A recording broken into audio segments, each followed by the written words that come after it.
You'll know when you have a wild woman. She'll practice her craft without boundaries. She is truly autonomous. Her loyalty is only to the family she serves, a midwife who will not allow herself to be held back by a system she didn't create. This podcast is for the birth keepers who want to grow and change. We are open to learning through self-reflection and supportive community. We are creating this space to explore without judgment. We are remembering we were Born wild. Hello, everyone. Welcome back to the Born Wild podcast. This is one of your hosts, Sophia. And today we have 3 birth stories for you. Lindsay's here with me, and I'll invite her to introduce herself and we'll jump into her stories. Hi, Sophia. Hi, good to see you. Good to see you too. So I'm Lindsay. I have 3 little boys. I'm married to my husband, Tyler. We've been married for about 10 years, but we're together for a long time before that. And we live out in West Petaluma. Let's see, we work together. We want to run a business together with my sister. And that's us. Great. Well, let's jump right into wherever your mothering journey begins for you. Okay. So I've been thinking about this. I always think about our conversations before I'm going to see you. And I was thinking about this morning, and I know that I always wanted to be a mom growing up. I always wanted to have a children. There was never a doubt in my mind about that. And I was just thinking about how, I guess, birth in particular was presented to me when I was growing up. And I'm really grateful to my mom. She was always very open about her birth stories. And even from an early age would share them with us. And that was always a really special thing to hear your birth story from your mom, especially when it's recounted in a way that you know that they enjoyed it, or it was special to them. Yeah. And I remember my mom. Like random that she would bring it up, or was it like on your birthdays, or? It definitely, she always did it on her birthdays. And I've tried to continue that tradition with my boys also, and they always seem to really like it. Especially after this last birth with Bo, where they were much more involved than they ever had been in birth. But I also remember I would ask questions about birth in general, and she was always very open about that. And even she was very open about different interventions. Like she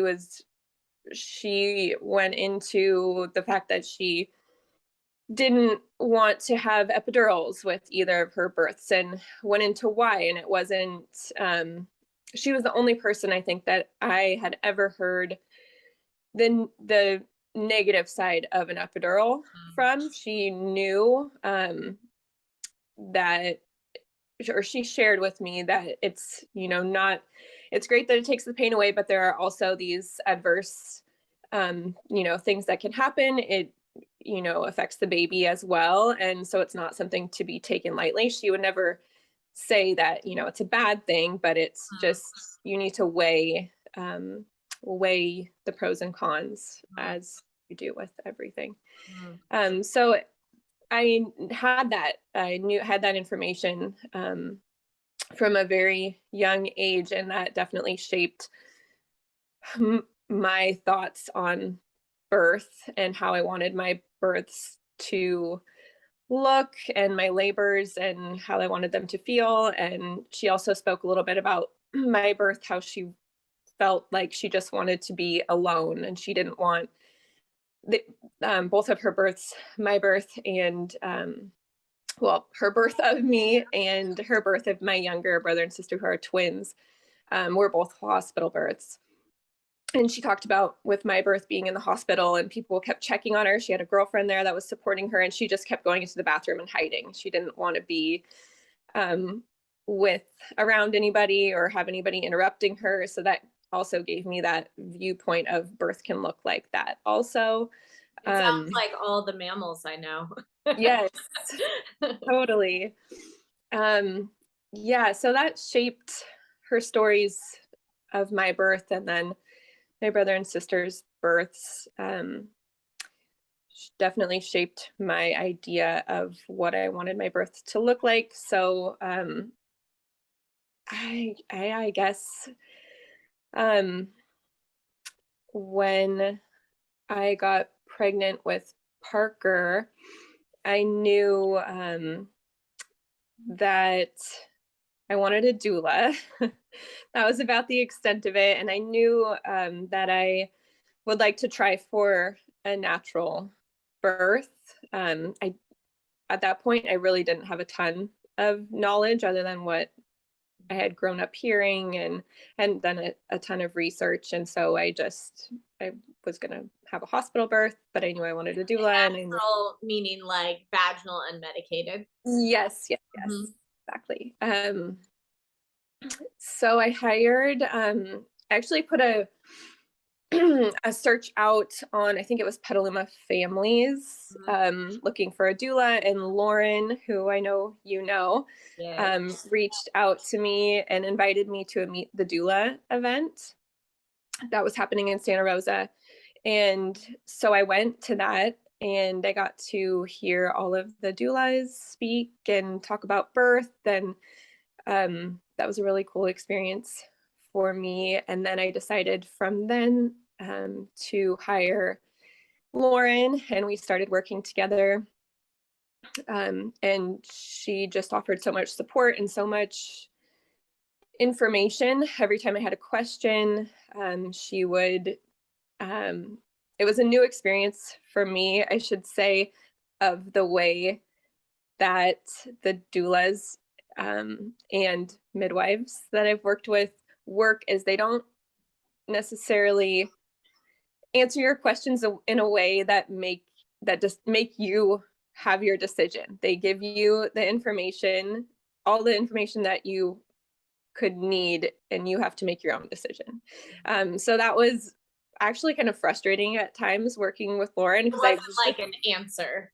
Yeah. I was just so used to that, like, you ask a medical person a question and they give you the answer and then you go for it. And I wasn't used to questioning anything and really thinking for myself, which is so important to do, especially in situations that are dealing with your body. And so let's see. I had a notable experience with my first son, whose name is Parker. He was born in 2016. And he, based on the information that I gave the doctors, his due date was supposed to be, I believe, let's see, he was May 2nd. And so I really felt that countdown begin and even on, I think it was April 20th, I went in for an ultrasound, and the ultrasound tech said something like, it looks like you're having contractions. Can you feel these contractions? And I said, no, I feel normal. And then I think she had sent them to the doctor. And then the doctor came in and said, you might be in labor and not even know it. And wanted me to go up to labor and delivery. And it was my first, time. I didn't know what was going on. I didn't know what birth was going to feel like. How far along were you? I was, so what was that? April 20th was about 3 weeks before. Well, April 20th would have been about 2 weeks before my due date. So I was like 38 weeks. And you were there alone? I was. I don't think Tyler might have been there with me for that one. Yeah, so I went home and I called Lauren and I said, this is what they're telling me. And So you didn't go up to labor and delivery? I didn't. I went home first. Okay. And then I thought, I'm going to call Lauren and just see what she says. And I could tell by her voice, she was very calm and understanding and kind, but I could tell that she was kind of like, that's ridiculous. You'll know when you're in labor, but she didn't say it in that way. And was it easy for you to leave, or did they make a big deal about wanting to keep you? Or it was, well, so I would have had to leave anyway because they were at 2 different locations. Oh. So I was at the doctor's office and I would have had to leave that location and go up to Santa Rosa. So I went home instead. And I believe I did end up later in the afternoon. I just got kind of worried and I thought, what, they just put that worry into you a little bit. So I did go up and get checked out, and I, of course, was not in labor. So I left. So that was a good experience of, I guess, learning to trust your body. And so then the countdown did kind of begin a little bit with the doctors in the hospital setting, putting the pressure on as time went on. And I knew in the back of my head that I was probably going to be 2 weeks late. My mom was 2 weeks late. This was my first baby. I knew that he was probably not going to come anytime soon or anytime near what they thought my due date was. But after I got about a week over, they started talking about induction, and the days just seemed like they were counting down quickly. And it was really stressful to have that happening in the back of my head when I was trying to prepare my mind and my body for this first birth experience. And so it ended up that his estimated due date was the 16th, which was a Monday. So I went in on a Friday for a checkup, and I remember the doctor saying, "Why don't you want to meet your baby? Why don't you just go up to Santa Rosa right now? Aren't you ready to meet your baby?" And I said, "Yes, but clearly my baby's not ready to meet me." I don't think I used those words because I didn't. It's hard to use those words when you in front of somebody like in charge. Absolutely. Yeah.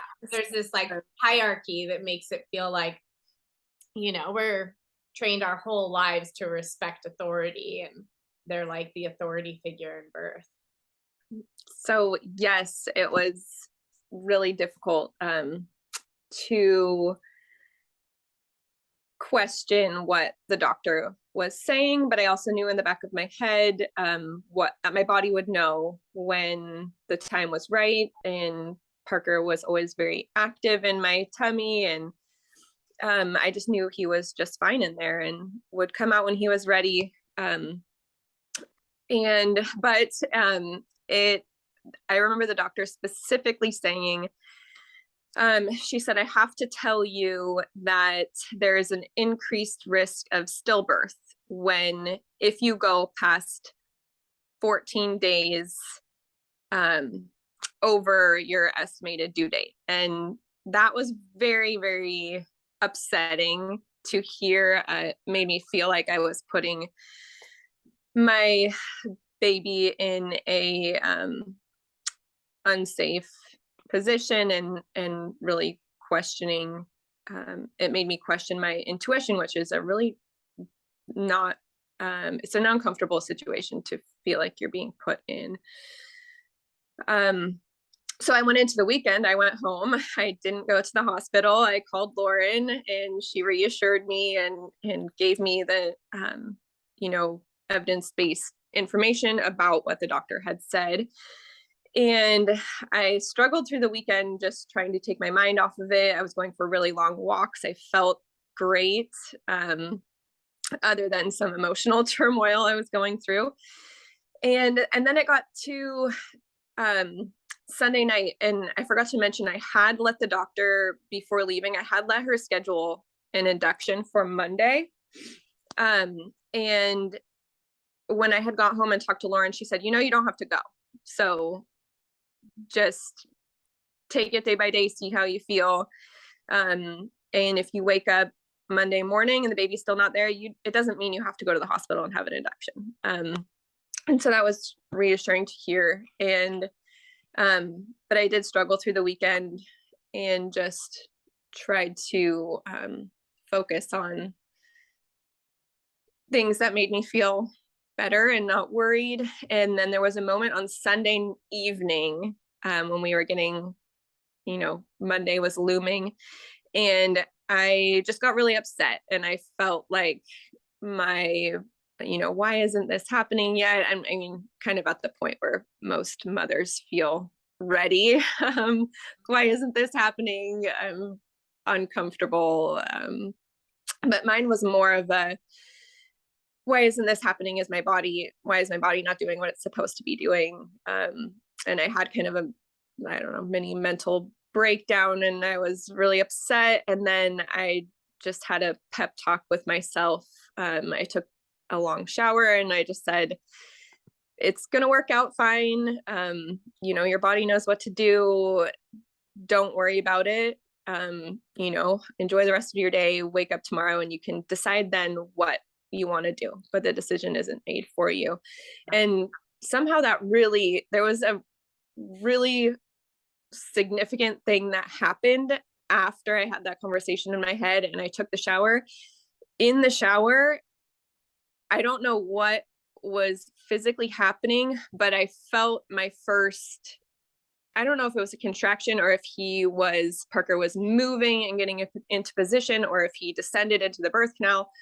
I don't know what happened, but there was a huge, oh, are you still there? Yeah. Okay. There was a huge shift in my uterus, and I knew at that moment that things had started, and I wasn't worried about anything else. I just mean you actually knew when you were in labor, unlike they told you? Yes, right? Yes. So I, at that point, I got out of the shower, and I was excited. I knew that things were happening, and I felt just huge relief that I didn't have to think about induction anymore, and I was just ready for my body to do its thing and see what this was all going to be like. So I got dressed and decided I was going to go on a walk because I thought that was a great idea and it would help things along. And I didn't tell Tyler what was happening. I wanted to keep it to myself because I thought that it could, be still a very long time before things progressed. So I got outside and I got about one house up and had a really intense contraction, and I thought, oh no, this walk's not going to happen. So I turned around, and I hadn't had another one by the time I got back to our house. So I tried to continue down the street, and then I got to the house next to us on the other side and had another contraction. And so I decided the walk was over, and I went into the house. And at that point, the contractions started coming relatively quickly. I don't remember how far they were apart, but I was trying to be slow to call Lauren because I knew it could still be a long time.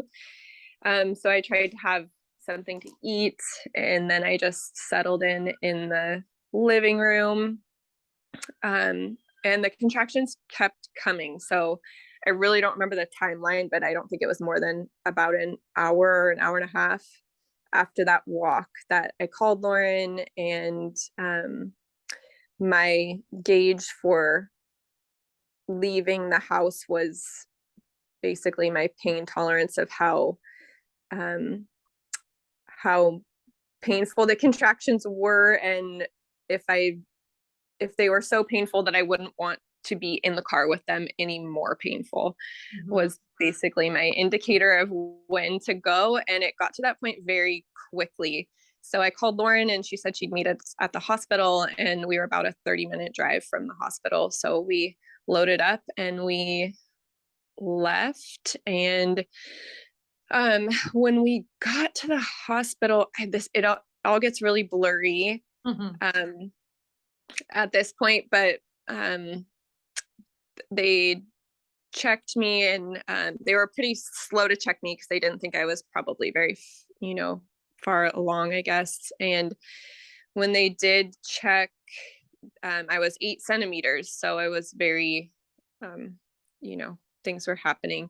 And at that birth, my gauge has definitely changed since that first birth. But during that birth, those checks were actually very helpful to me because it gave me an idea that things were progressing. So I found the contractions much more bearable, knowing that they were contributing to progress. Right. But I think that easily could have gone a different direction if they had checked me and I hadn't made any progress between a certain amount of time. But the way that it was, I was progressing and dilating, and that all felt good to me to feel that I was making progress. You got good news. Yeah. So I pushed for quite a long time with Parker. It was about 3 hours. I was on my back. Looking back at that was totally unideal and ridiculous. And I never would have been pushing for that long on my back.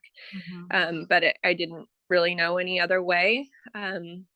Lauren was very helpful with hip pressure and providing all of that kind of support, and offering me liquids. And but yeah, it was a whirlwind. And I think overall the birth was about 8 hours, or the labor was about 8 hours, and 3 hours of pushing, which the pushing was a lot. And then we got to meet Parker, and that's his birth story. So how long was your total birth? I think it was about 8 hours. 8 hours. Yeah. Yeah. Pretty quick for a first baby. Yeah, it was very, very And it was quick. 8 hours plus 3 hours of pushing, or that included the 3 hours? That included the 3 hours. Yeah, real quick. Yeah. Yeah. Okay. So then how was anything to tell about your placenta or breastfeeding or postpartum? Let's see, breastfeeding. Well, placenta was fairly easy to pass. And then let's see, he latched right away. So that was great. We struggled with I think the latch was a little bit shallow, or something was going on, because he did latch right away, but I did, in the days following, I had a lot of damage to my nipples. They were very, very tender and cracked, and that was extremely uncomfortable. But other than that, breastfeeding was pretty did he have a shallow latch or something, or? I don't know. It just kind of worked itself out. So I assume he probably did, but I didn't really know enough. Yeah. To know what. And as he got bigger and, wasn't as shallow, then it resolved. Yes. Yeah, it did seem, and it's happened with the next 2 babies also. So I don't know. I'm not sure. Still not sure what exactly that is. Yeah. Okay. Well, how old was Parker when you got pregnant again? He was, I think I was pregnant by his 2nd birthday. Okay. And it was planned or a surprise? It was planned. Okay. Yeah, we kind of had a window. We knew we wanted a winter baby because our really busy season is summer and fall. So he was planned. Charbear, I need a minute, sweetie. Ask Daddy. You need to ask Daddy. You can't interrupt from me right now.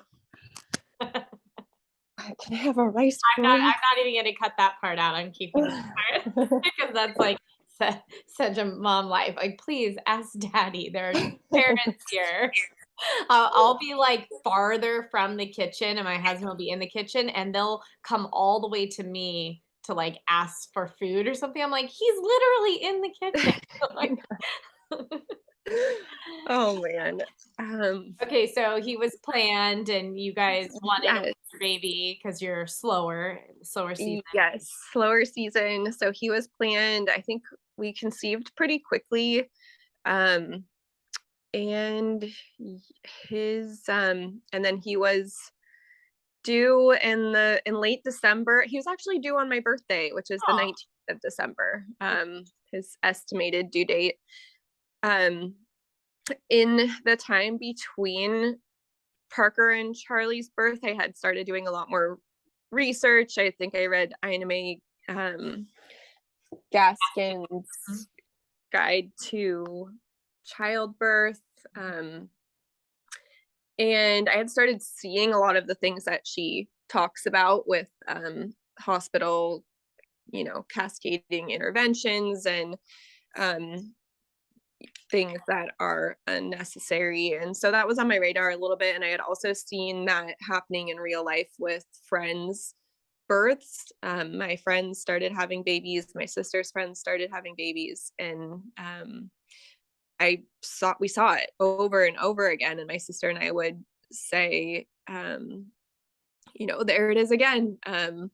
And so that was on my mind. I was becoming a little bit more aware of all of that. And then also after my experience of that pressure that I experienced from the doctor with Parker and pressuring induction,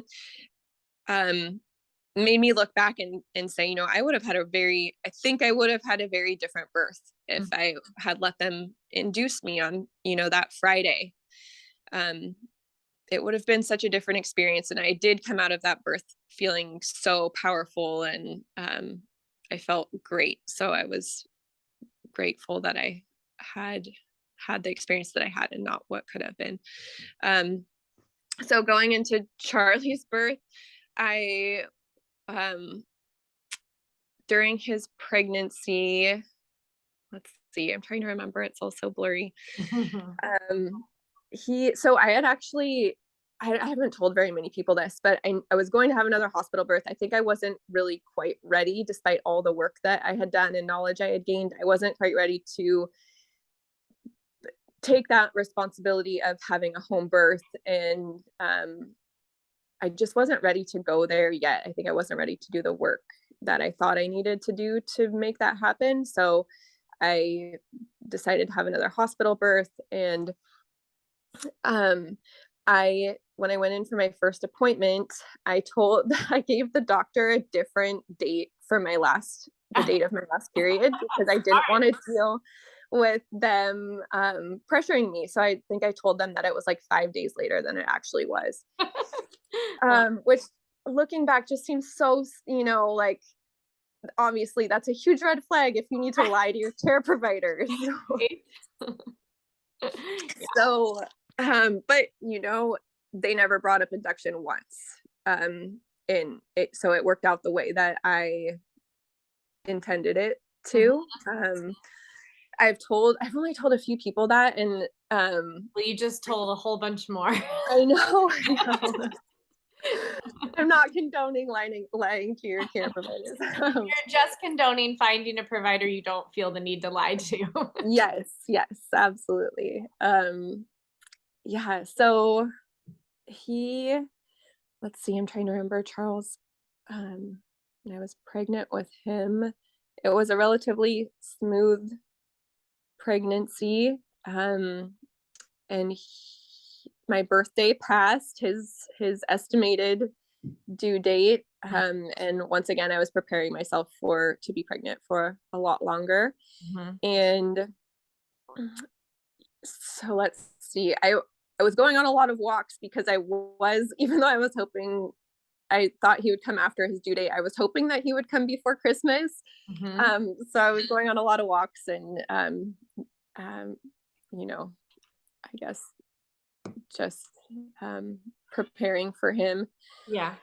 And then let's see, Christmas. And then I think we got to like 2 days before Christmas. And I thought, okay, this baby, I would prefer that he stay inside, as if I have any control over that. Yeah. You're like, now I'm trying to keep him in. Yes. I thought, let's get past Christmas. And so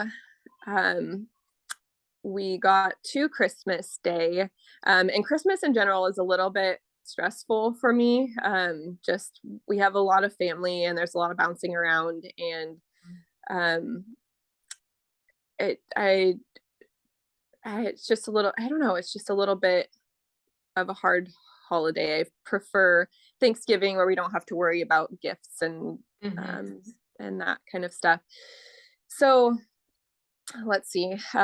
We bounced around a lot. We had Parker, he was 2.5.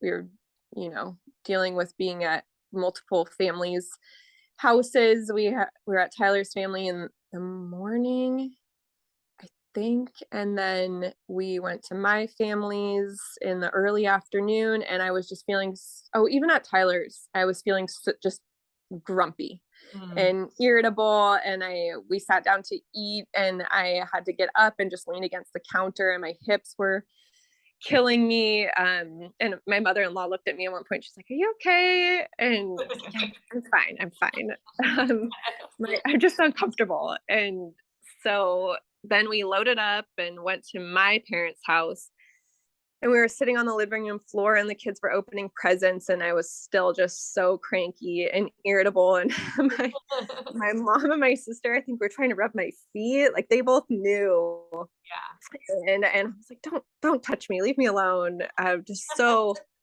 uncharacteristically just grumpy. And so then we had just all this stuff, bags and bags of stuff, and grumpy kid, and it's like, I need to get out of here. I'm going home. I need to rest. And so we loaded up the car. There's so much stuff in the back of our car, and we loaded up Parker, and we went home. And I think I texted my mom when we got home, and I said, "Hey, can you come to our house to be with Parker in case this does turn into something and labor is starting?" And she said yes. So we got home. I put Parker down for a nap, and was definitely feeling some contractions by that time. And I was watching my phone, and my mom never showed up. And I was like, where is she? Where is she? And so I called her, and she had misinterpreted my text message, and thought that I was going to reach out again if I wanted her to come. So by that point, I was like, by the time I called her and I said, "No, I need you to come now."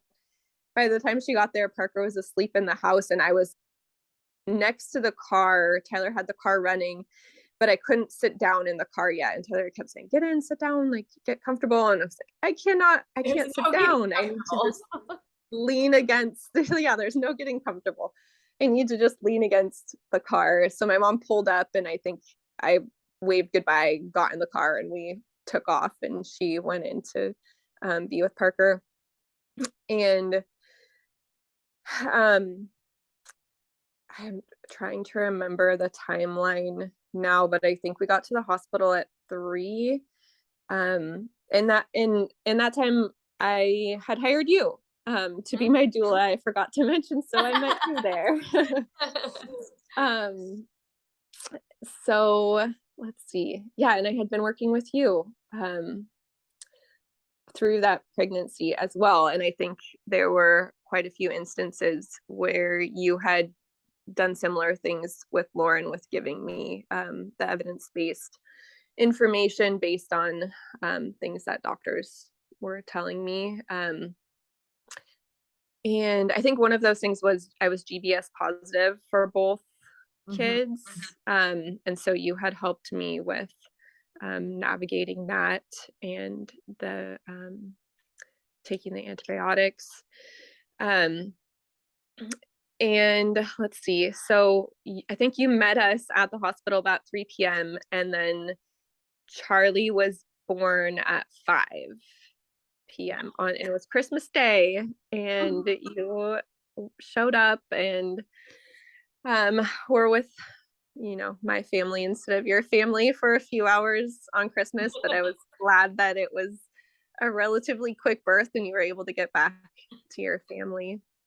I think it's so funny that you're like trying to think of me. I remember you being like, I didn't want to call you. I wanted to like not make it be this day. And I was like, I mean, not that it really matters, but it was perfect. I had Christmas morning. I went to a beautiful birth. I was home and dinner was ready and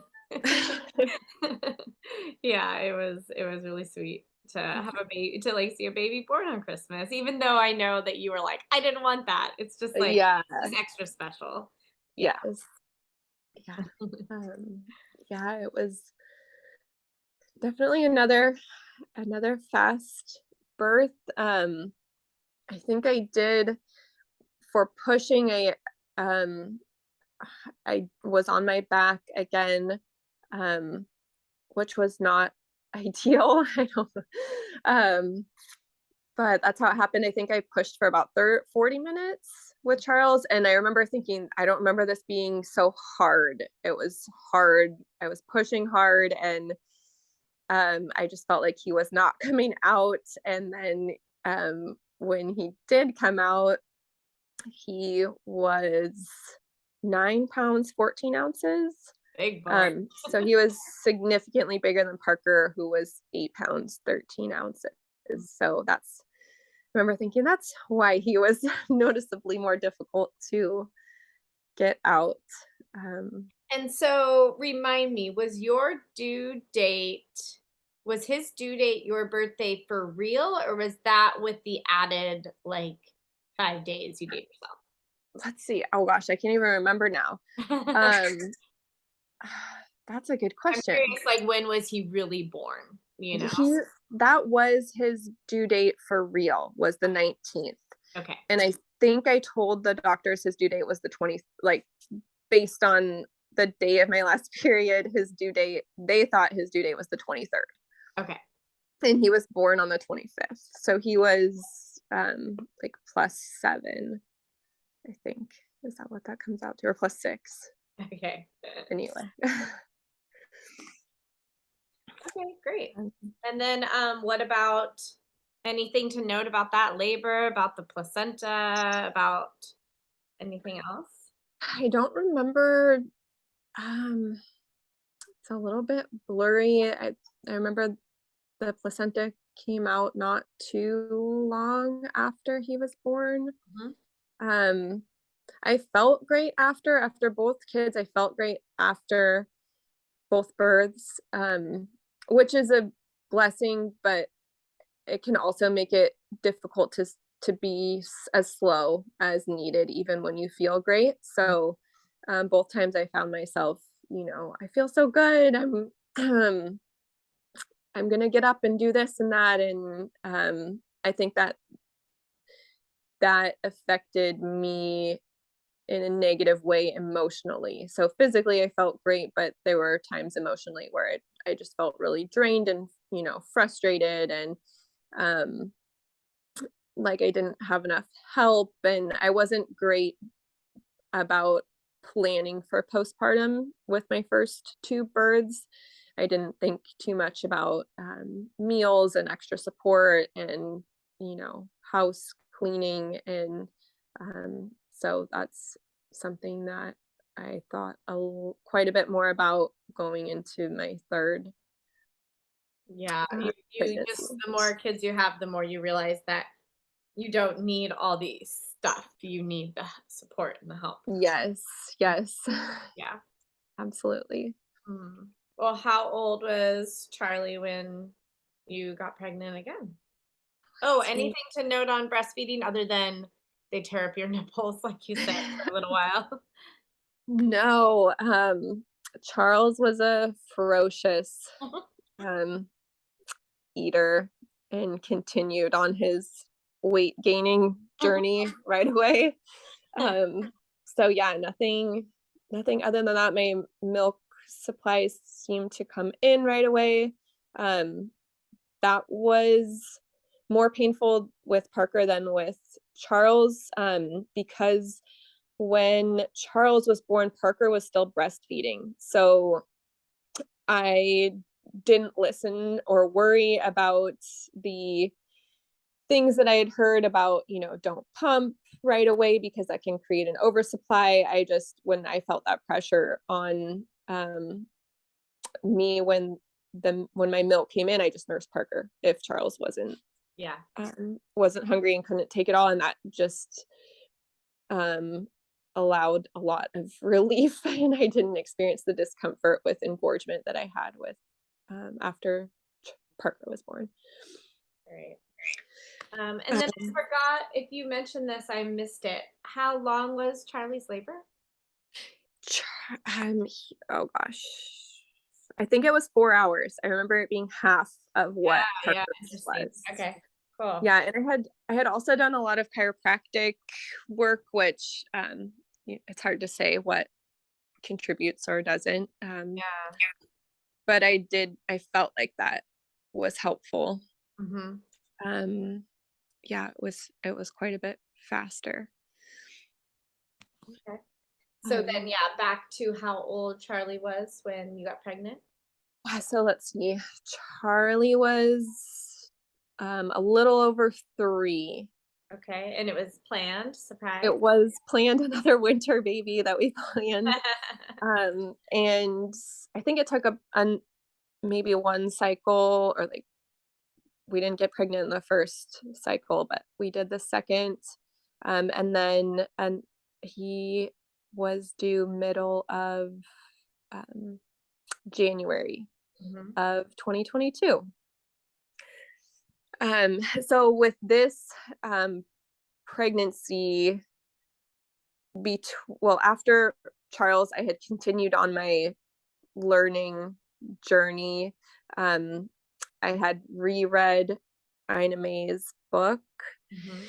And it was a really different experience reading it the second time. The first time it was a little bit hard for me to read. She has some birth stories in the beginning that are a little bit traumatic, and those made me really angry. And the second time reading it, I just felt very empowered and informed, and I got a lot more out of the book the second time that I read it.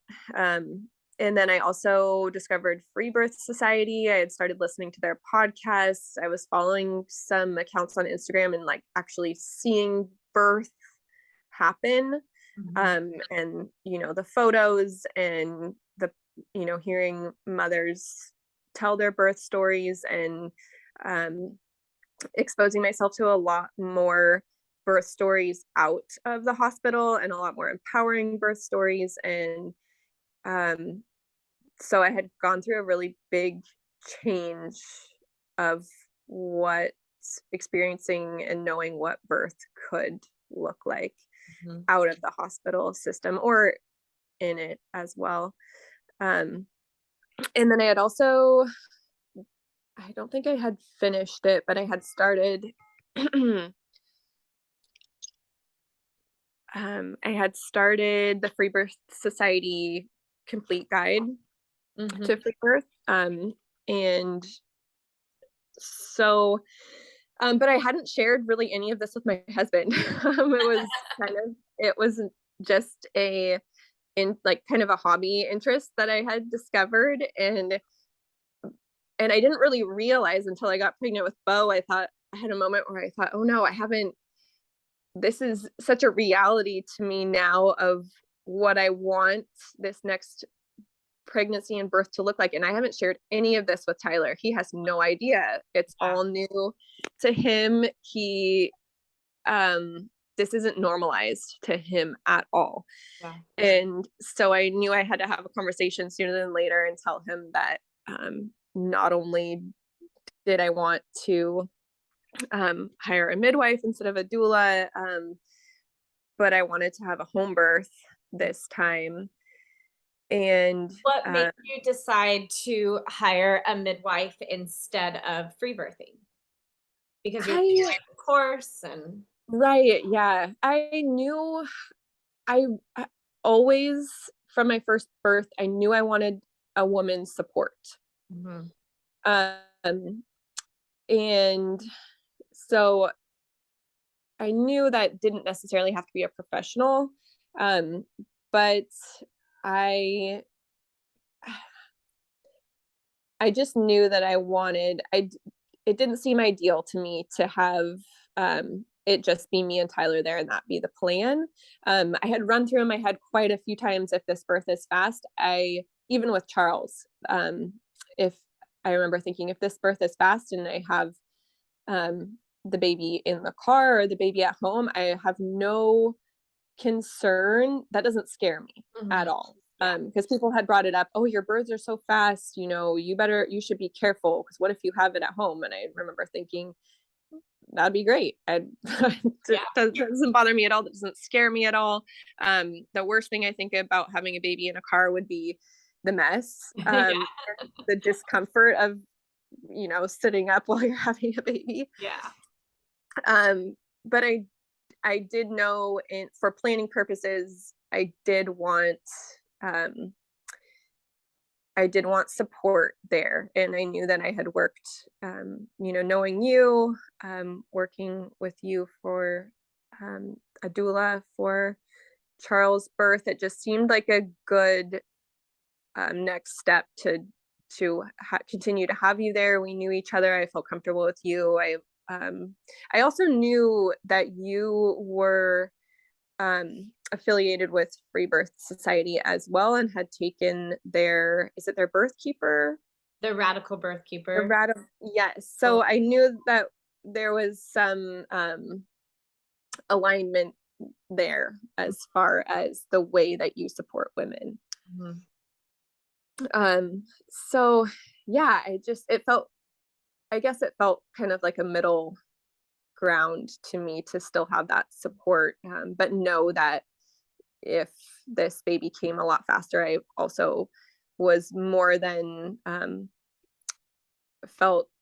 more than comfortable, and what is the word? It wasn't I that you felt like you needed me there, you just wanted me there, and Yes, that I sounds want like you that's a there. very different thing, feeling like you need to have someone versus just wanting them to be there. Yes, Yeah, I absolutely. remember Emily, I can't remember if she said this on the podcast or in our school or whatever, but I remember her saying like the whole reason, because a lot of people are like, how are you creating like a birth keeper school when you're all about free birth? How does that make any Mhm. sense?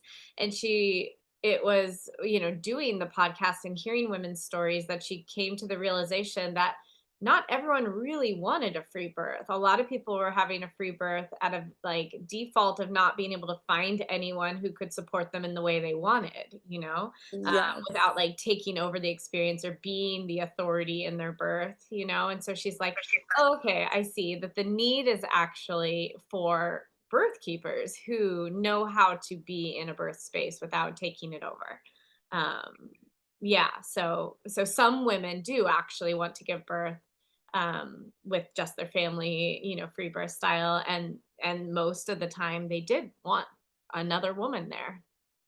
Yes, absolutely. That's, yeah, exactly how I felt. Um, and yeah, also it took a little bit of a burden of off of us, of, if it would have just been Tyler and I there, um, he would have had to fill up the birth tub by himself, and where would the birth tub have come from?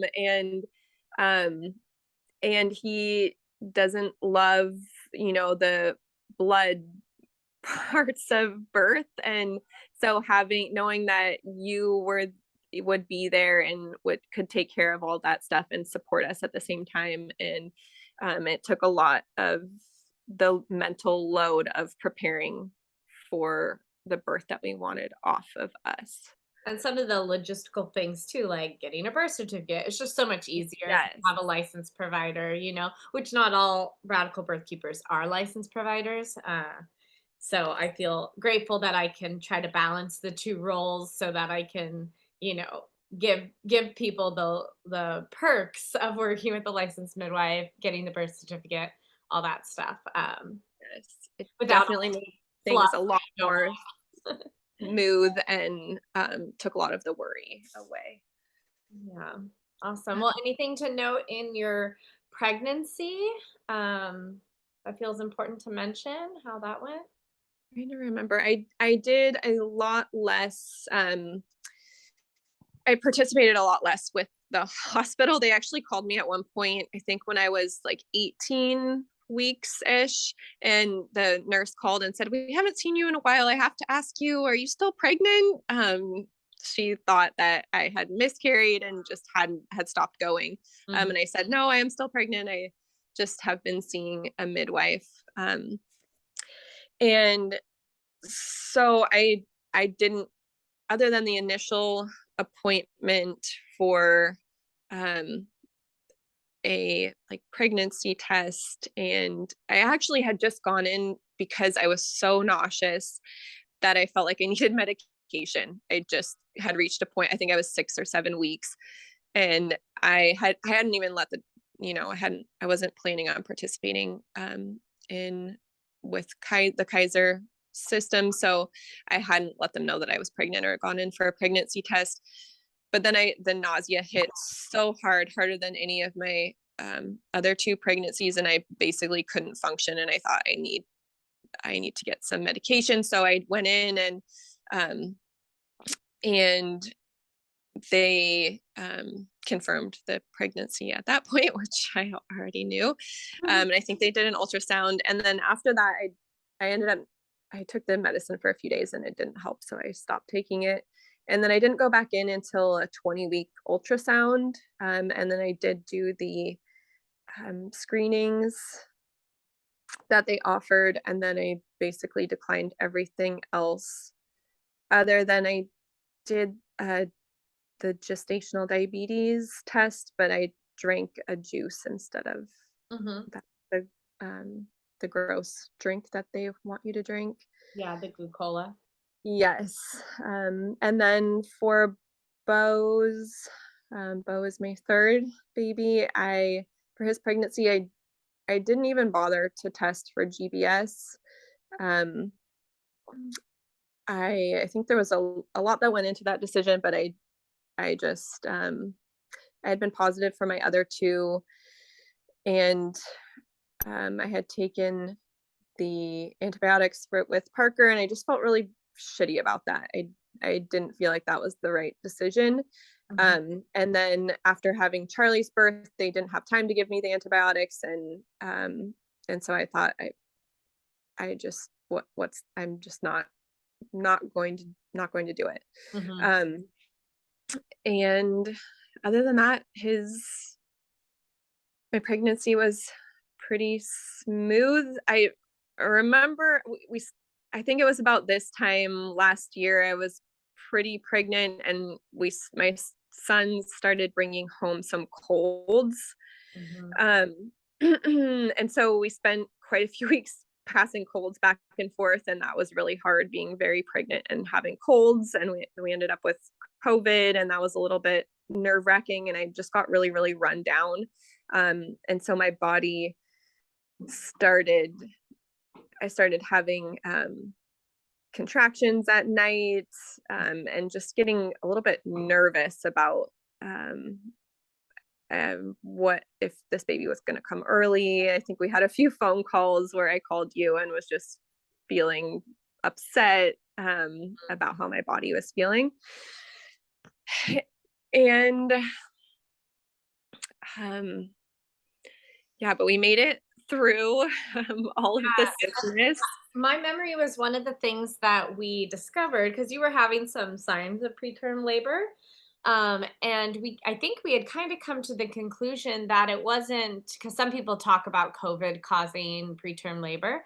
But what we realized in talking is that because you couldn't taste or smell anything, you just hadn't really been eating very much.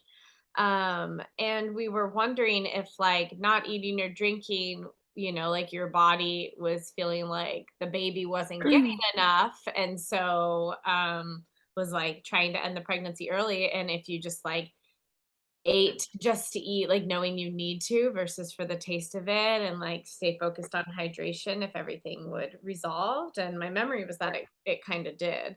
And so Yes. thinking that it was like the, not necessarily the illness that was causing the symptoms, but the, because you couldn't taste or eat, you just really weren't doing it very much. Yes, that's true. I forgot about that.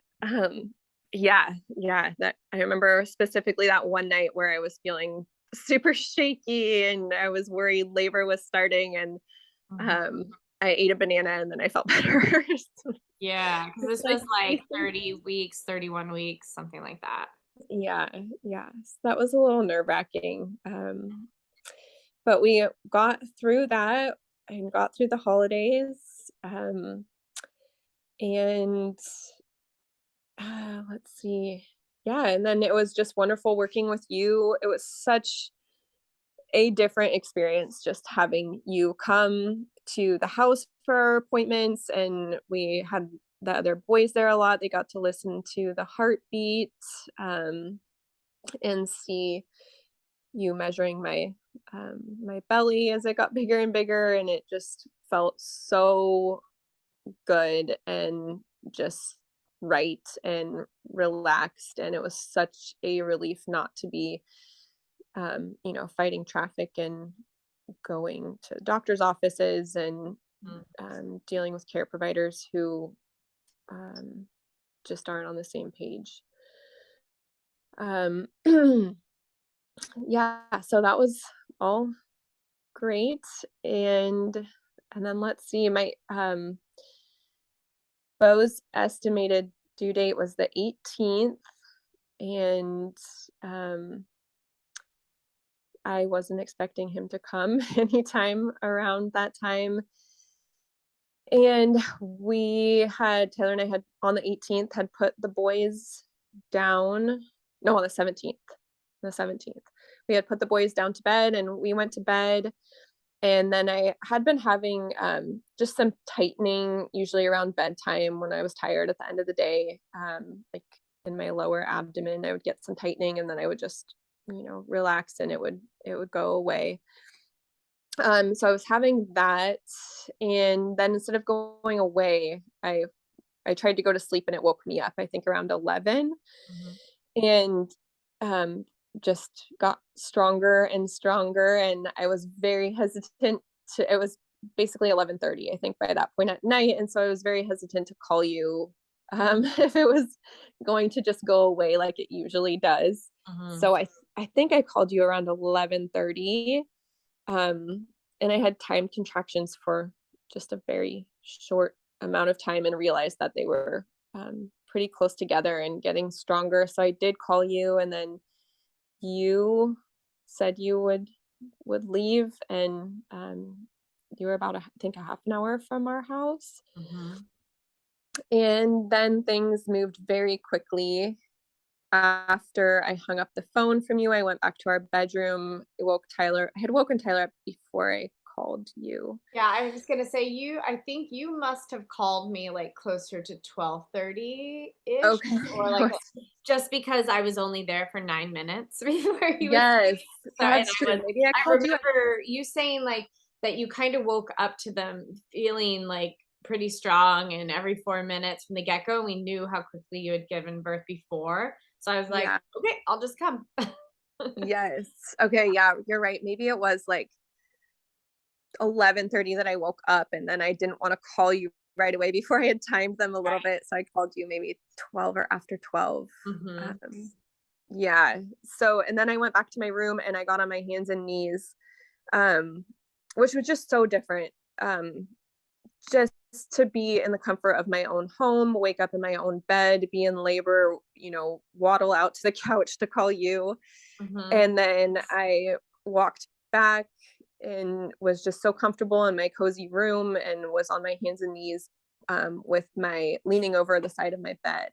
And that just felt like where I wanted to be. And I was just rocking back and forth, and the contractions were getting stronger, and I was just moving my hips back and forth and just having that freedom of movement, and my body just guiding me. was just felt so natural, and my body knew exactly what position it needed to be in.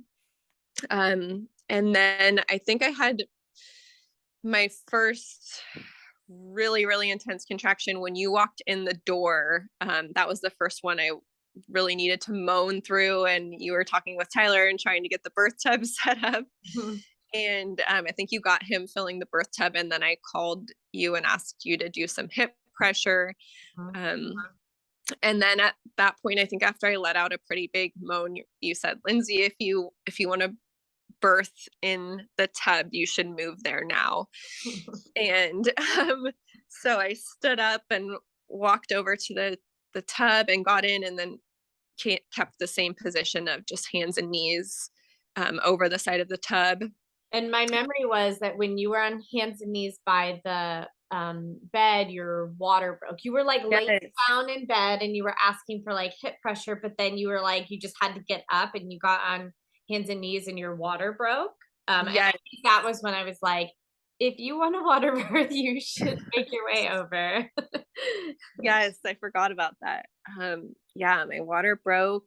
And then things kept getting really intense. I made it to the tub, and I think I only had maybe 3 contractions in the tub.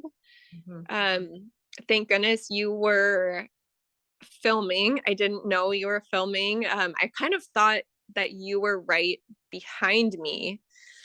I didn't realize that it was just me in the tub. I really felt like you were behind me, and not touching me or anything, but just there. And then Tyler was next to me. He was also filling up the tub. Yeah, it was cute. At one point you got in the water and he kind of like walked by, like to, I don't know, check the hose or something. And I kind of mouthed to him like the baby's coming. And he was like, yeah. But then afterwards he was like, I didn't know you meant now. So then I felt the baby. I could just feel everything.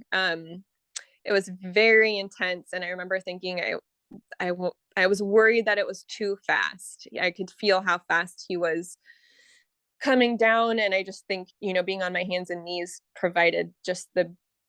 gave him all the space that he needed just to, make his way down.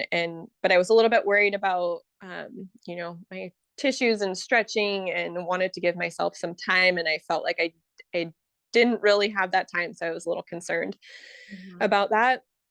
But other than that, I was just felt very, just within my body and very focused. And then I remember reaching down and I felt his little ear, his head, and the top of his little ear. And he was posterior, which I think would have been a much bigger deal had I been delivering in a hospital situation. Yeah, it's wild. You can see it in the video. He actually comes out posterior. Yes. Which was actually perfect because he came out right in front of me, straight into my arms. And my arms were down there. I had my hand on his head, and he just came out straight into my arms, and then didn't spend much time under the water. And I just scooped him up, and he came right to my chest. And that was one of the reasons I thought you were behind me, because the way that he perfectly came out and just came straight to me, I thought that you had guided him. But you hadn't. It was was it when you saw the video where you were like, oh wait, there's nobody there but me? Yeah, it was just so cool. And I think the first words that he heard were Tyler saying holy shit. Which is on the video, because he could not believe how fast that had happened. Yeah, and, like, to paint the full picture, everyone, Tyler, when I got there, had blown up the tub. He was just trying to get, like, the liner in and the hose attached. I was only there for 9 minutes, and that tub was not full, but it was full enough to have a water birth, and I was like, that was you giving birth in an hour and a half was very impressive, and the fact that you actually had a tub, I'll give Tyler a round of applause for that. Yes. 'Cause that doesn't you must have really good water pressure because that doesn't usually happen in Yes. 9 minutes. We had done like a dry run, so maybe It helps. that probably helped a little bit. Otherwise, I probably wouldn't have had a water birth. Yeah. But that was so nice. Even though I wasn't in the tub for very long, you guys continued to fill it after, Yeah. and then I basically just took a bath. Yeah, we're like, "Let's get you some warm water and fill it up higher," and I remember that feeling amazing to just be soaking in a tub after that Mhm. really intense experience, and just be cuddling my new little baby and finding out that we had a third boy. Mhm. Um, and then it was just so peaceful. We were relaxing in our room and um, hanging out. And Tyler woke up our oldest son, Parker, because he really wanted to be a part of it. So he got to come and just hang out in our bed and see the baby. And um, one of the most special moments to me of the whole night was when we were just all cuddled in bed together and Parker was helping measure Bo and weigh him, and we Parker and I burned the cord together, which was really cool. And it was just that was an experience that we would not have been able to share had we been anywhere else than at Mhm. home.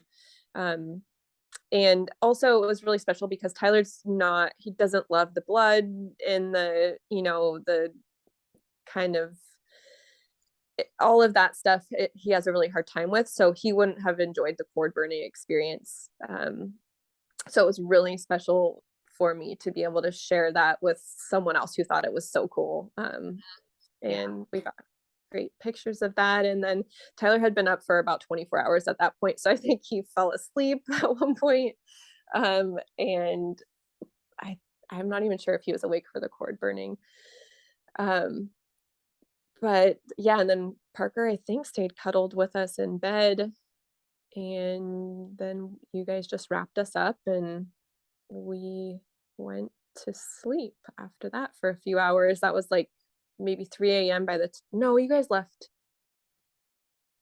He was born at 1:03, and then I think you guys left at like 4, Yeah, it was like 4:30. 4:30. Yeah. Um, yeah, I remember our neighbors. We have neighbors right next door, and they leave around 5 in the morning, and they were really surprised when they heard we had a baby the next day because they never saw you guys there. Um, 'Cause you guys were already gone by the time they woke up and were leaving. But yeah, it was a really wonderful experience, and we were really excited about it.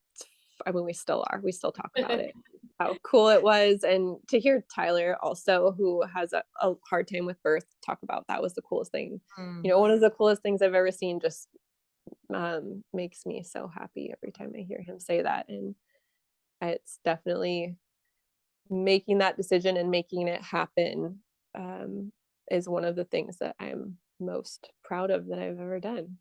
Yeah, and that piece is so important for people to hear, like, a lot of times it just doesn't unfold that way, like, there's some intention. I mean, granted, that is default in birth. If you just did nothing, you would just have your baby at home, you know? Yeah. Like, you actually have to put effort into getting into the car and going to the hospital and, like, doing that whole bit, Yeah. but that is for many people the default is to do all that and, to put the energy into, changing the way you view birth and think about it and to come to it where you feel like not fearful of, a Mm. precipitous labor, which yours was, and, having a baby unassisted, and that wasn't like a fear of yours. And yeah, and that you just loved having the support, but it wasn't necessary really. Yes, absolutely. Yeah. Beautiful. Well, thank you so much for sharing your birth stories. And if anyone wants to reach out to you, is there a way they can connect with you and we can share everything in the show notes? Let's see. I'm on Instagram. I think I'm not sure if I remember I think it's Lindsay Olympia. I think that's my handle. Lindsay Olympia. Oh, wonderful. Thank you again. Yeah, thank you so much, Sophia.